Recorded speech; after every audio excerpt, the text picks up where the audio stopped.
Welcome to Not Starving Artist, the podcast. I'm your host, Brooke Benson, money coach and equity actor. I am your financial cheerleader, here to help you build your financial confidence and have power over your money. The best part, no budgeting or bi-weekly paychecks required. I went from being a broke BFA grad having weekly panic attacks about money to a financially confident, wealth-building actor and business owner. Money gets to feel fun, simple, and sexy, and I am going to show you how. Hello, everyone. Welcome back to the podcast.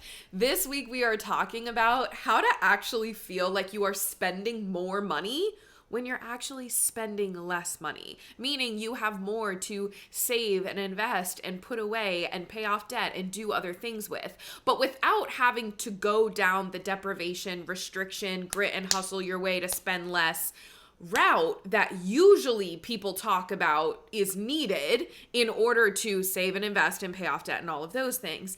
There is a way to feel more luxurious with your spending while also giving yourself more wiggle room. So that's what we're going to talk about today. So what I want to start with, I've got a few books that I want to reference today. I've been reading a lot this past year.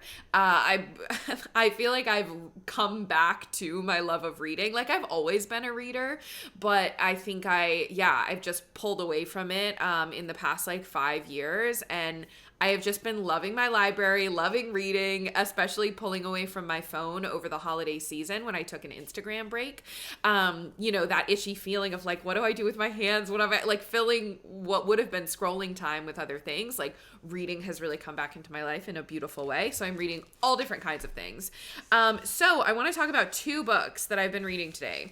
The first one is Meditations for Mortals. It's by Oliver Burkeman. And I want to read a passage from this. Now, this book is not about money, but when I read this passage, I was like, yes, this is why traditional budgeting methods, traditional saving and investing advice, debt payoff advice, this is why none of that seems to stick for most people, or why it will stick and help for a time, but there's no longevity or sustainability with it. So I want to read this passage to you, so have that in mind as I read this. The unstated appeal of a lot of productivity advice lies in the bewitching idea that there might be a rule or set of rules that would force accomplishment to occur, rendering it inevitable and automatic.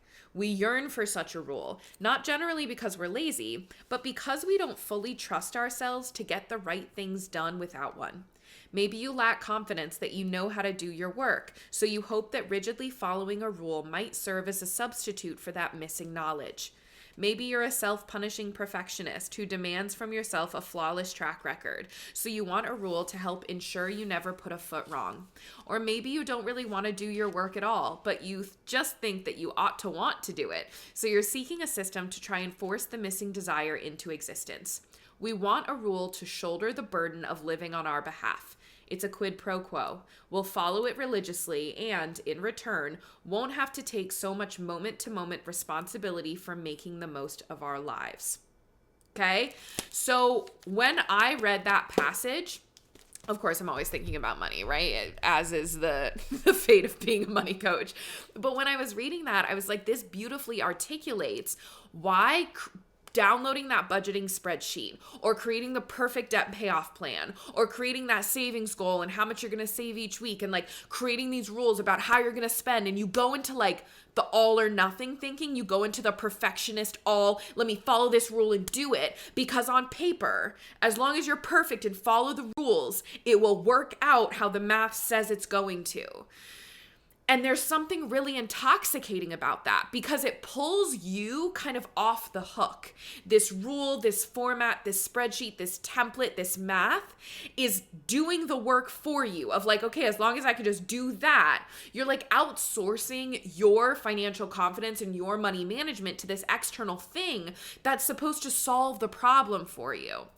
But what that then doesn't take into consideration is human behavior and how you function, and also you developing a different identity and becoming a different person in the process of that moment to moment communing and intentionality around your money that comes from taking it into your own hands and not relying on like this perfect budget or this perfect spreadsheet or this perfect payoff plan. And so when you outsource, right, all of a sudden the budget, you're off of it. You have a really bad day and you buy something from the store and then you eat out that weekend and you order the third drink and all of a sudden your budget's gone out the window by the end of, the 10th day. And you're like, well, fuck, now I wasn't perfect. And so I didn't follow the rule. And now it's not inevitable that I'm going to hit this goal anymore. And so then you go into fuck it mode and you spiral down, right? That's what happens. Or the initial excitement of that like idea of this finally being the time and I have this perfect plan, the excitement of that wears off. And when the excitement wears off, what's going to pull you forward, right? What's going to have you keep going? So it's really easy to start following a rule like that or start doing something like that. What's much harder is to not create the perfect plan at the beginning and really get into the trenches with your own money, not just tactically, but emotionally in your relationship with it, to really figure out the root shit of what's going on. And then as you're moving through your day, moment to moment, day to day, staying intentional with your dollars, with what is going on in your head, checking in on your money. When you do like make a mistake, quote unquote, or you buy something you didn't intend to buy, or like you weren't able to save as much as you thought, or your income projections were off, or when something goes wrong, it's not like you failed the system you put in place. Then that's just data. That's an experience that now you navigate through, right? So I wanted to read that passage because then this leads us into spending. Like when we go into spending less while actually feeling like you're spending more, what this requires is moment-to-moment intentionality around your money. Feeling like you're spending more while you're spending less only comes from being moment-to-moment there, present and intentional with all of your purchases and all of your dollars. That's what a budget doesn't teach you. That's what a spreadsheet doesn't help you with.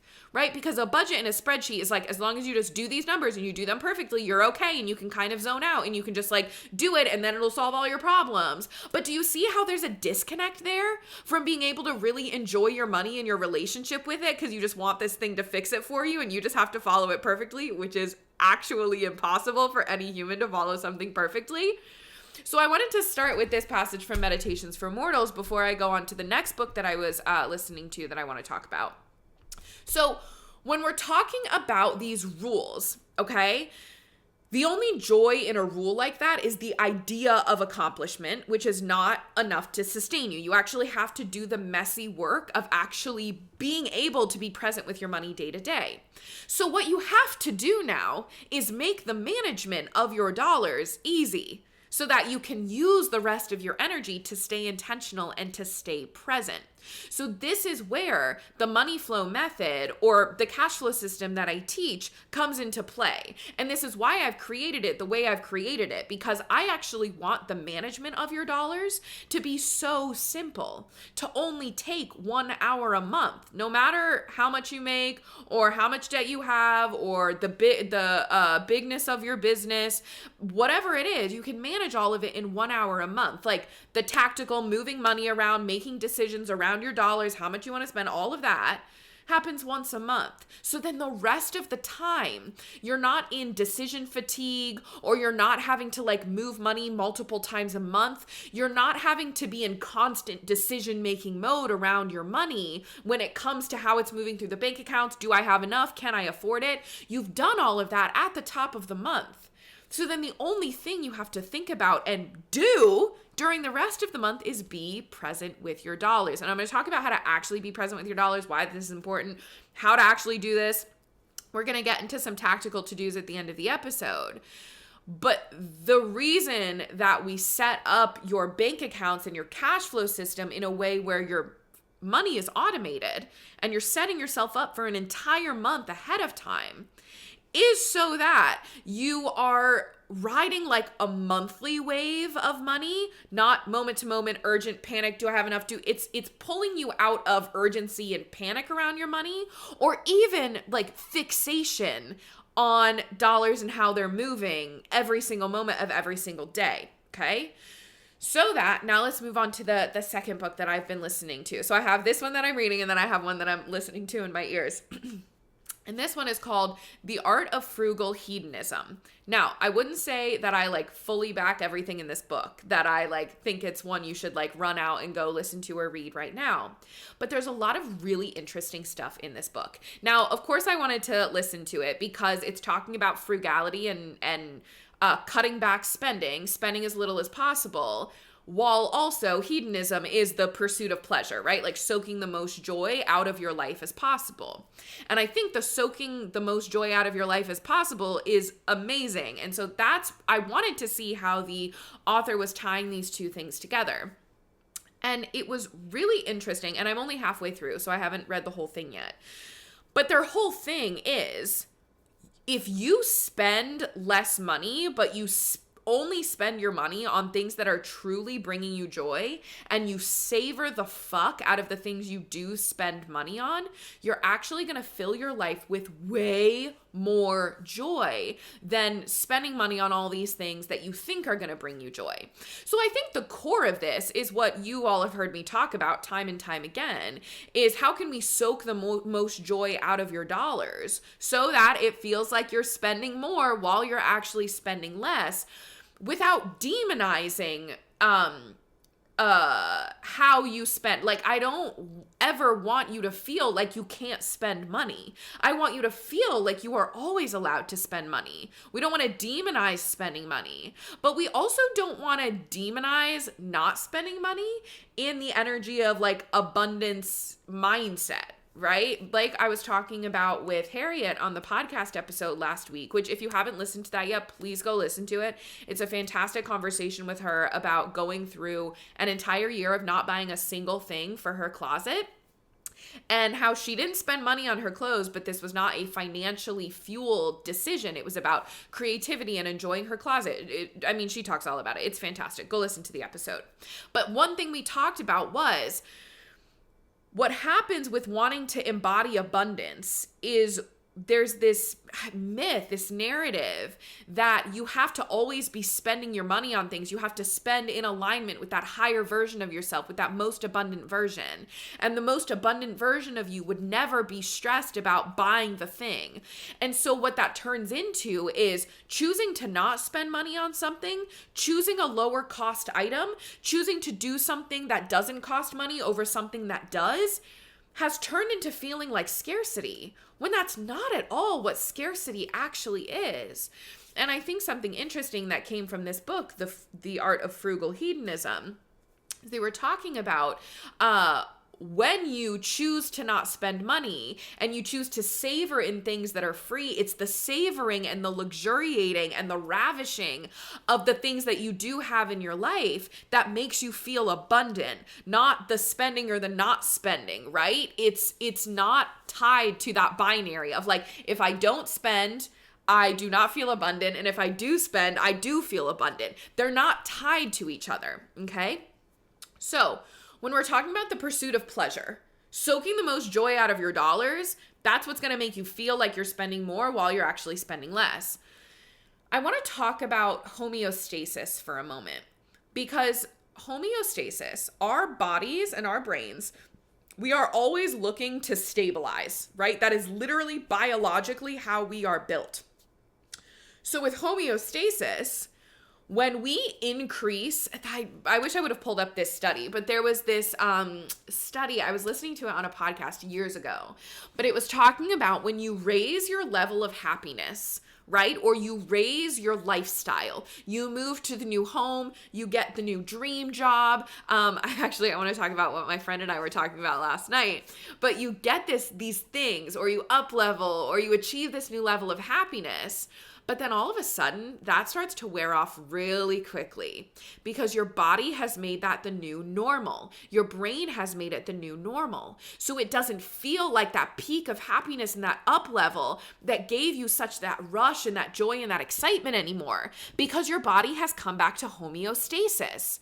And so then we think something's gone wrong because we got the thing, but now the feeling is gone. So we're like, okay, we have to go find that feeling again. So then it's like, right, you're always chasing the carrot in front of you and you're never actually really able to get it. So that's what homeostasis is. That's what has happened to, if we think about our attention spans with social media and scrolling and consumption and even like all the streaming services, things being so readily available to us, like our attention spans have gone to shit.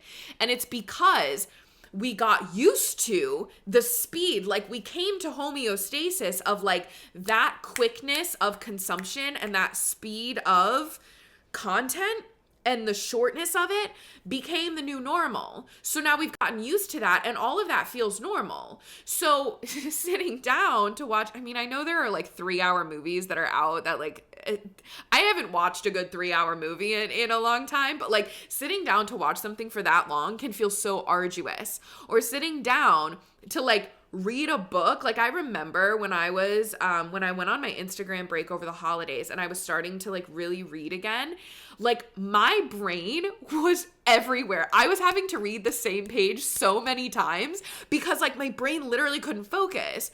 So we get to homeostasis over and over and over and over again. So for those of you who have had income increases, who whether you got a new job alongside your artistic career that is a lot more money than you've ever made, or your business grew and scaled and now your profit is way more than it used to be, or you got a raise at your job, or you're on a new career path and you have more money, you, I'm assuming, thought that a lot of your problems would get solved and that like you'd be content at that level. I'm assuming that's not the case, right? You got to that level or you got that new promotion or whatever, and all of a sudden it started to feel very normal. And the new money that's now coming in no longer is hitting like it used to hit when that first new paycheck came in, right? Or you saw that first new P&L where you were really profiting high. It's not hitting the same.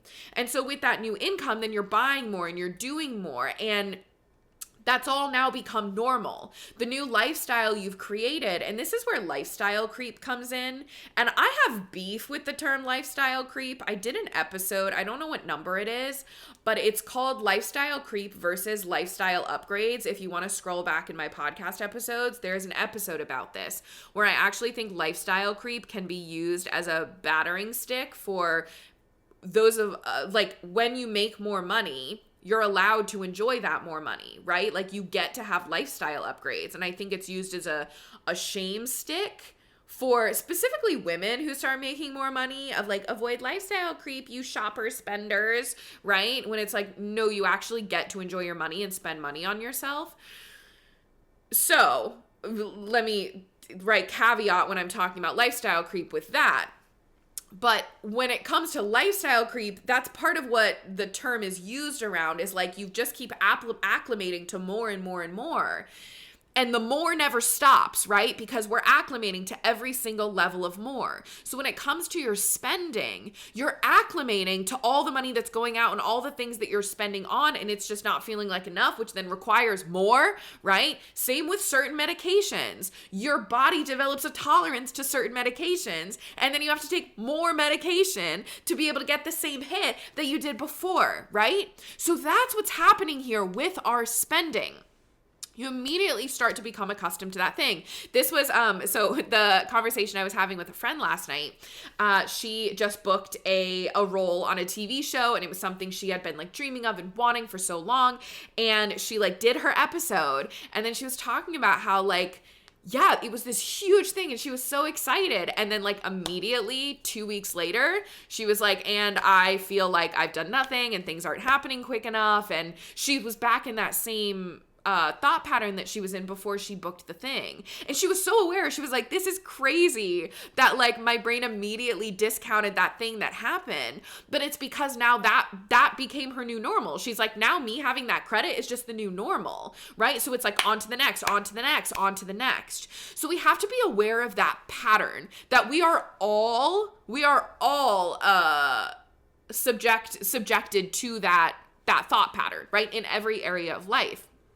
So happiness levels, right? There's also a study, a metric that's going around that I don't know how accurate it is anymore, but it was saying that happiness levels, when it comes to finances and happiness, cap at about 75 to 100K a year. Meaning that as you grow your money to 75 to 100K a year, once you hit that level, you can keep growing your money, but your happiness levels don't increase because now like your basic needs and also wiggle room are met. Now, I don't think that number is accurate anymore. And also, I think when you work on your relationship with money, more money continues to feel more expansive and more lovely and more freedom inducing and can provide more happiness to exponential amounts. But it's only when you work on your relationship with money and your emotions around it and you're aware of how money is funneling through your life that it can continue to do so. But the reason that this metric is out there is because once your basic needs are met, like then you just keep acclimating to that new level of happiness, right? So when you make more money, it stagnates at some point. Okay, so how do we fix this problem, right? We've just gone about how like you'll never be able to not be in homeostasis. Your body's always going to want to go there. So are we just going to all have to keep spending and spending forever and ever and ever to feel like we are getting joy out of our money? No, we don't have to do that. The antidote here is luxuriating. The antidote here is reacclimating yourself with luxuriating, slowness, really soaking in pleasure. Now, this is where it's like the pursuit of pleasure. And when I say soak all of the joy out of your dollars possible, there is a slowness that comes along with this act, which is very antithetical to the culture that we live in, to what we have all grown accustomed to with speed and now and instant gratification, and also just it's really hard with what's going on in the world right now to not just want to like be getting those dopamine hits, right? Wherever you can get them. I get it. I do.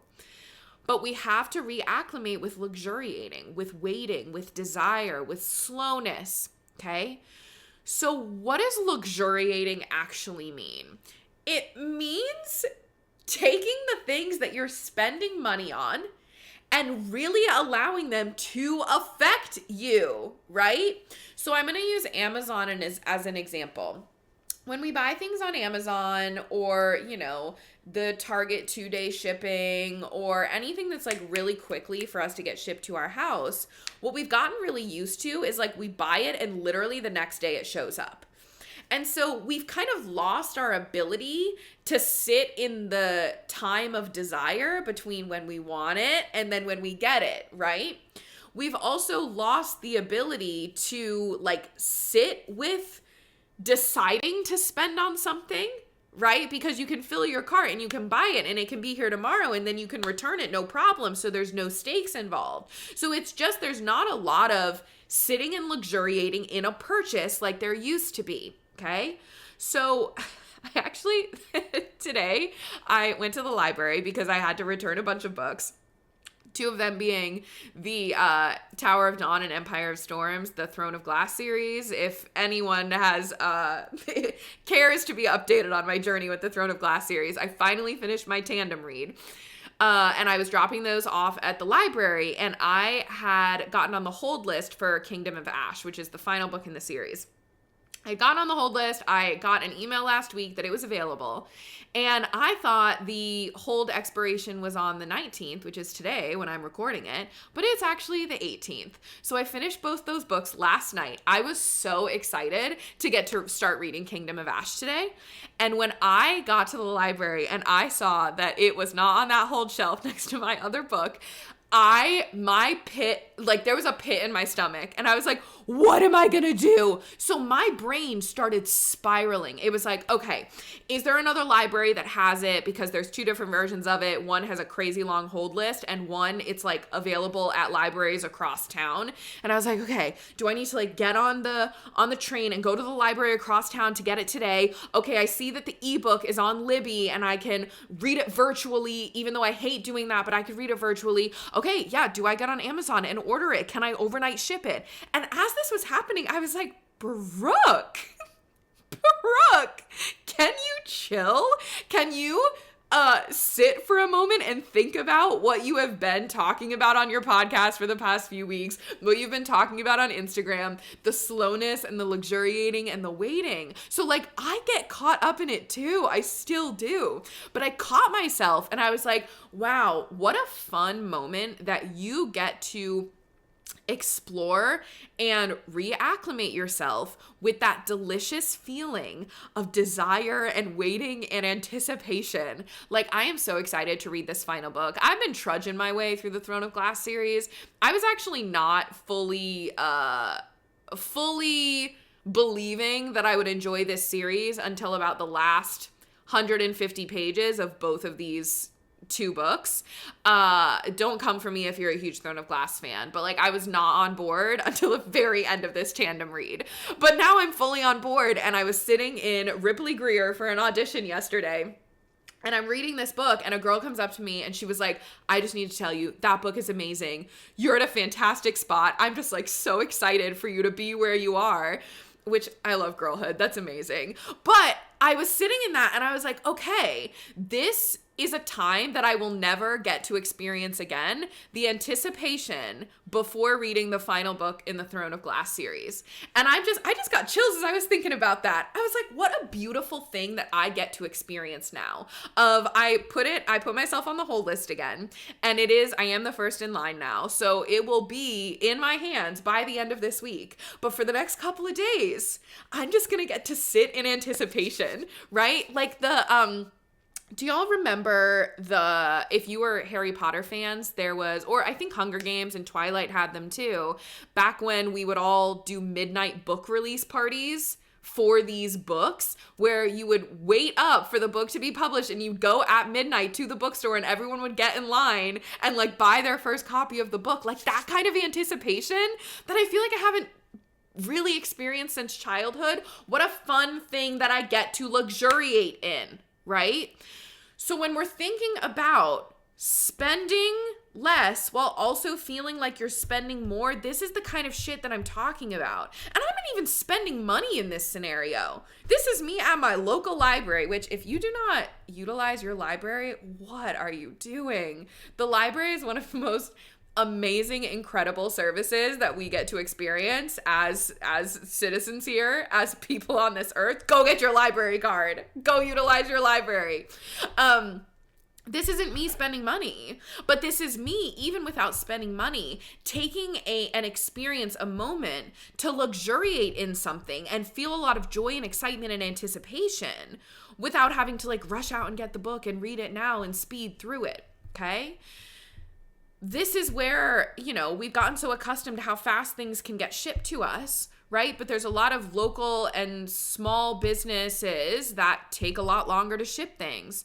When you move your money to buy things there, you're giving yourself more space and time to luxuriate in waiting and anticipation and like truly deciding, is this thing worth it? Because there's more stakes involved. There's more time and there's more money involved. So this doesn't mean you're always doing the low cost option. It means that you're having to take more time to decide, is this thing worth it? And do I want it? And then like sit in the desire phase. This is why when I talk about creating your wish list on your notes app, which if you haven't heard me talk about this before, it's your want list, your I'm coming back for you baby list. Anytime you want something, you see an Instagram ad, you're walking through a store, you want to buy something, you have to put it on this list in your notes app, and it has to sit on that list for at least 2 weeks. By the end of 2 weeks, you're allowed to buy it. You're allowed to buy anything on that list as long as you wait 2 weeks. And what happens during these 2 weeks is either you get the opportunity to have desire, to luxuriate, to anticipate, or you no longer have the desire because it wasn't about the thing itself in the first place. So what this is doing is it's putting more space between I want it and I have it. It's giving you more time to enjoy your money and enjoy your purchase, okay? The other thing I want to talk about here too is asking yourself, what problem are you actually trying to solve when you spend money? A lot of times we throw money at things that aren't actually the solution to our problem. I talk about this a lot, but throwing money at trying to make your home more aesthetic when the problem you're actually trying to solve is wanting more people and more community to invite to your beautifully aesthetic home and them enjoying their time in your beautifully aesthetic home. So it's actually not about the aesthetic home, it's about developing community. Another example of this is throwing money at a huge amount of organic groceries and a huge grocery bill and making all of these new recipes, right? And really fixating on the quality of ingredients, quality of ingredients is important, right? You're allowed to spend whatever you want on the grocery bill. But the root problem that you're actually trying to solve is, I just need to live a healthier lifestyle. And the harder thing is how do I just get myself moving every day, taking a walk every day? How do I eliminate emotional eating?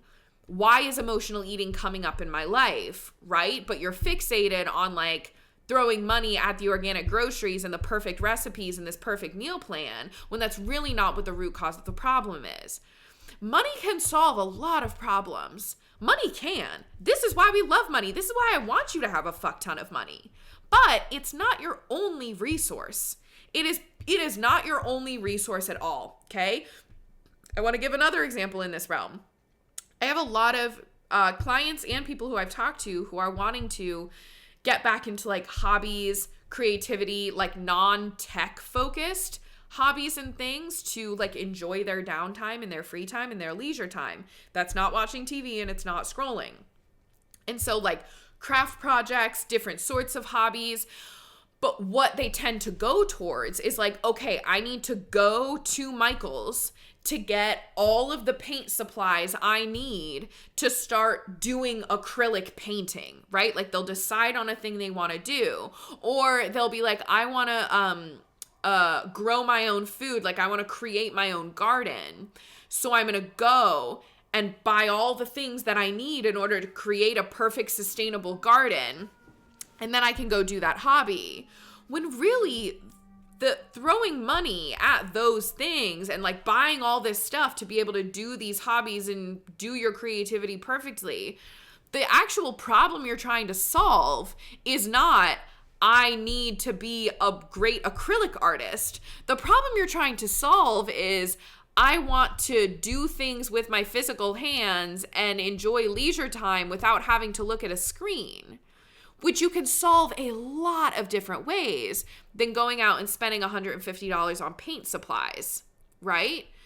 So, and we talked about this in my episode with Harriet last week of wanting to spend less money on clothes. So you go out and spend a bunch of money on a capsule wardrobe so that you don't have to spend more money on clothes, but then you don't really like your capsule wardrobe, and that didn't really solve the problem, which was you were just bored with your closet, so you just needed to get more creative with your current closet than go out and buy a whole new capsule wardrobe. So it's we've run past the point. So I want you to get clear on what are the actual problems you're trying to solve. Because if you want to do more creative things with your leisure time that aren't looking at screens, great, look around your house right now and see what that could be like. I literally did this past weekend.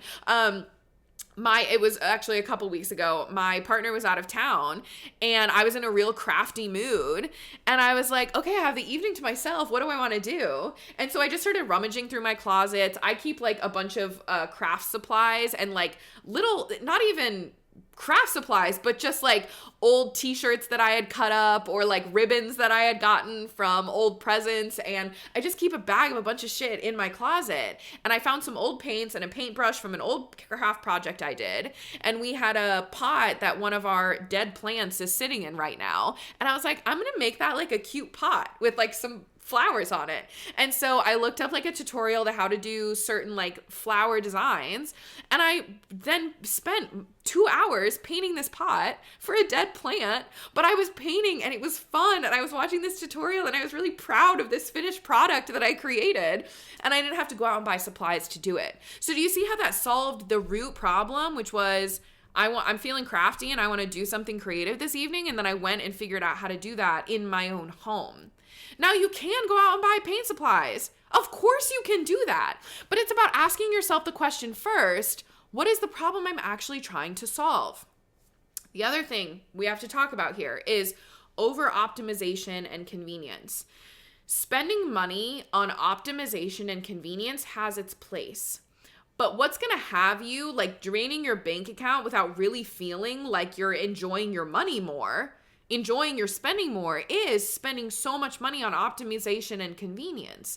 So this is like convenience food, delivery, having things shipped, getting things quickly, not having like time and space in your days to like switch gears. So you need to like shove food in your mouth in between meetings, or you know, there's just so many different like things that you could spend money on that allow you to optimize and convenience-ize your life. But but the thing here is that inconvenience, being able to do the inconvenient thing, is a luxury. I'm going to say that again. Being able to do the inconvenient thing is a luxury.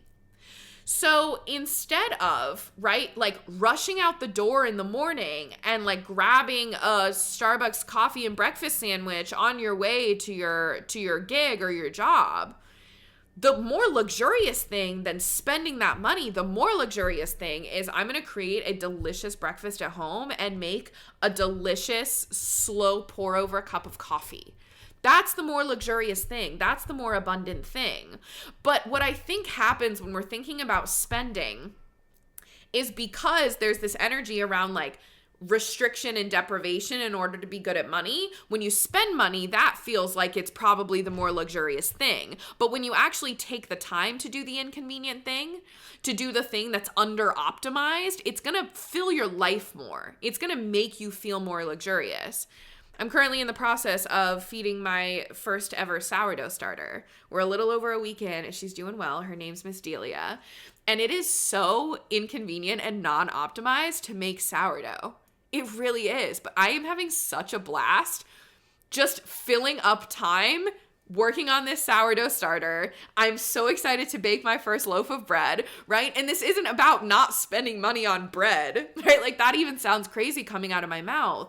It's about, I'm going to buy this bag of bread flour and then I'm going to luxuriate in this bag of bread flour and what it's going to be able to create for me with this sourdough starter. And now it's this activity that feels really lovely to like put my time and energy into, right? Luxuriating. So even though I spent $4 on that bag of bread flour, it's now created this entire experience for me that like every night I got to go feed Miss Delia, and like my partner and I joke about it every night, and I'm going to be able to make sourdough that then not only am I going to get to enjoy, but I'm so excited to be able to give loaves of sourdough bread to our neighbors down the hall, right? We have multiple neighbors who we love to give baked goods to. So then I'm going to be able to use that as a way to like connect with our neighbors again, to meet new people on my hall. Be like, I have extra sourdough bread. Do you want some? Like, do you see how this $4 bag of bread flour has now given me a huge swath of life experience that I get to enjoy and luxuriate in?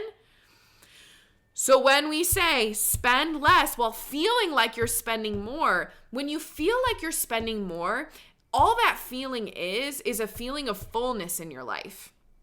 The feeling of spending more. We've equated spending more with fullness of life, but that fullness of life does not have to come from spending more. So that's what we're talking about here. So it's about how do you fill your life with less purchases. And it's about sitting with the purchases, deciding the ones that are actually going to bring you the most joy. It's about focusing on like repairing the things you already have because you really love the things you already have rather than going out and buying the new thing. It's about deciding the things that are worth spending a lot of money on because you know the return on investment is going to be threefold. Even though you spent a lot of money on that thing, you get a huge return on investment because you've done the work of what's going to make me feel the most joy. Where is money leaking out that doesn't actually give you a return on investment? And if there's a lot of like convenience spending and blackout spending that's happening, can you ask yourself, why is it happening? Where are those leaks actually coming up and how do I solve them? Okay. Now I want to give you a few tactical things that you can do right now this week to start infusing some of this energy into your life. Now, this is so much of what I do with my money mentorship clients. We are constantly assessing, like, if you don't like where your numbers are, well, one, we go through the process that I talked about a few weeks ago, which is diagnosing your biggest money leak, right? We figure out what your biggest money leak on and then we focus on that, right? And then we move on to the other leaks. So when we're working together one-on-one, we're talking about your spending and we're making sure that your spending is feeling really good and it's feeling really luxurious and the actual numbers of what you're spending are fitting into your overall financial goals and financial picture, right? So we're customizing this for you. So I want to give you a few things to start this process right now on your own. The first thing is I want you to experiment with elimination for 1 month at a time. What do I mean by this? I mean, when you are deciding, like when you're auditing your spending, whether it's the first time or you haven't done it for a while, and there's something on your list where you're like, I don't know, I kind of feel like I would miss that, but I don't really know, or like that would be really nice if I didn't have to spend money on that, but I feel like I don't want to cut it out. All you're going to do is you're going to eliminate it for 1 month just to see what happens. Frame it as an experiment. Okay. I did this with one of my clients where we eliminated a certain amount of spending on a certain category just to see what would happen. Right. And he was like, I'm really nervous to like kind of cut this out of my life for a month. And I'm like, but cut it out of your life for 1 month and then you can have it again the next month. I just want to collect the feelings data, the actual life experience data of what happens when you don't have it. My partner did this a while ago with Apple Music. He was like, I don't know if I really care about Apple Music. So he cut it out because he was like eliminating some expenses he didn't need anymore. And after the month, he was like, and it is confirmed that I need Apple Music. I love having Apple Music. And I was like, great. So it's either going to confirm your suspicion of, I don't want to cut this out, this is actually really important to my quality of life, or it's going to confirm that you don't need it, that you can live without it. So I encourage you to do that. Now, y'all know that I'm not big in like categorizing your spending, but if there's a certain category of spending you want to eliminate for a month, this is a way that you can play with that. If you want to eliminate a certain subscription, or you want to see what would happen if you didn't have a gym membership for a month, like there's so many things you can experiment with, but just tell yourself it's 1 month experiment. The other thing you can do is you can plan a date night for $0. I'm actually going to do this week. I've decided that I want to do this task with you all. So it can be a date night with yourself, it can be a date night with a partner if you have one, or it can be a date night with a friend. I want you to plan a date night that costs $0. So that means like if it's a dinner or like around a meal, you have to use the stuff that's already in your kitchen. If you want to do an activity, it has to be a free activity, right? Like figure out, get creative with what that full-on date night could be, again, with yourself, with a partner, or with a friend for $0. Now, I want to give you a third task, which is about spending money, but spending money in a way that's going to give you a lot of joy. I want you to plan a joy purchase. I want you to decide on one thing that you want to buy, and I want you to plan to buy it in 10 days. Right? So you're going to put some space between I want it and I have it right now. You're going to plan that joy purchase. It can be a physical thing, or it can be an experience. It can be an outing. It can be a meal. It could be a class, or it can be a physical thing that you bring into your life, right? A material good. I want it to be between the price point of like $5 and $45. Okay, I want you to choose something that you are going to buy and luxuriate in 10 days from now. So you're going to choose with intentionality, and then for 10 days, I want you to get excited about that thing. I want you to reacclimate yourself with desire and anticipation during those 10 days. And I also want you to flex the muscle of deciding to spend money on something 10 days in advance. And I want you to note how that's going to feel different than an impulsive spend, right? Buying something that you want in the moment. It's going to feel a lot different. And I want you to experience what that feels like. Okay. So with this episode, right, the TLDR, now that you're at the end of the episode and you've listened to the entire thing, the whole point of this is budgeting and spreadsheets don't work because it's outsourcing your own development around money to this external thing that's not going to be sustainable and give you longevity. So you need to have a simple money management system that automates your dollars for you so that you have the energy and the space and the time to revamp your identity and your relationship around money. And part of this revamping your identity and your relationship around money is figuring out how to luxuriate in your current spending, how to get more joy out of your dollars without having to spend more, how to get really good at the skill of spending, which is intentional spending, which is spending that's going to last you a long time, which is every single dollar that goes out feels really good to go out. Right? You have the energy to stay present and not go into fuck it blackout energy around your spending.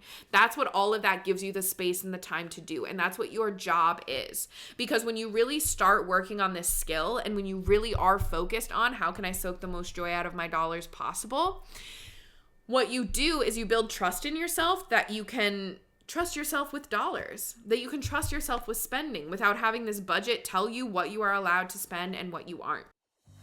Thanks so much for tuning in. Come join me on Instagram for more on how to build a simple, sexy relationship with your money. My Instagram handle is @NotStarvingArtists. And if you want to dive deeper with me, head to the show notes to learn more about one-on-one coaching. If you love this episode, subscribe, leave a review, and share it with a friend that you want to get rich with.